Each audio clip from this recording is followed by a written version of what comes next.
ఈ క్లిప్ చూసాక సీన్‌లో ఉన్న మా ఆయన ఎలా అయితే అరిసారో అనేసి, మీరు గూడా నన్నైతే కోప్పడే ఉంటారు. కానీ నా పరిస్థితి ఆ క్షణంలో ఎలా ఉందని, ఆ పరిస్థితులు ఎదుర్కొన్న వాళ్ళకే తెలుస్తదనమాట.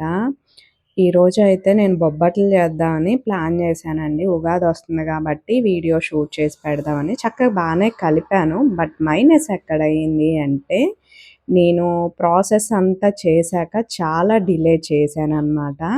ఆ పిండన్నది నానటంలో. సో, అలా ఎక్కువ నానిపోయింది. అంటే దాదాపుగా ఒక హాఫ్ అన్ అవర్, 1 అవర్ నానాల్సిన పిండి 4 గంటలు నానిపోయింది. దానివల్ల సో, ఎఫెక్ట్ అయిందనమాట. మొత్తం ప్రాసెస్ అంతా సూపర్‌గొచ్చింది. పార్వతి నీకు చేయటం రాదు అనకండి ప్లీజ్. దయచేసి అలా మనసులోకి గూడా రానీకండి. ఎందుకంటే నేను ఈ బొబ్బట్లు ప్రాసెస్ అన్నది 3, 4 టైమ్స్ చేశాను ఆల్రెడీ. మన ఛానల్‌లో గూడా 1, 2 టైమ్స్ షేర్ చేసుకున్నాను. అండ్ ఫస్ట్ ఛానల్‌లో ఉంటదా? సెకండ్ ఛానల్‌లో ఉంటదా? ఐ డోంట్ నో కానీ.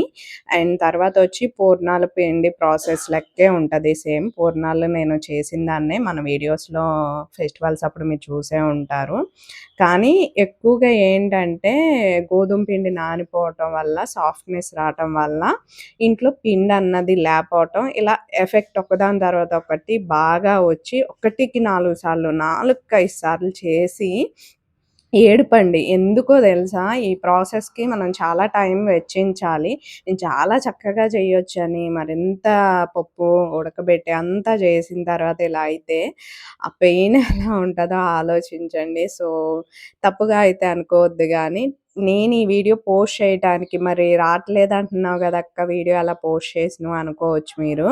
టేస్ట్ అయితే బాగా వచ్చింది. కానీ ఏంటంటే పిండన్నది కొంచెం ఎక్కువ నానటం వల్ల, సాఫ్ట్‌నెస్ ఎక్కువ రావటం వల్ల ఇదయింది తప్ప టేస్ట్ అయితే బావుంది. నా ఎక్స్‌ప్రెషన్ లాస్ట్‌లో మీరు చూడొచ్చు.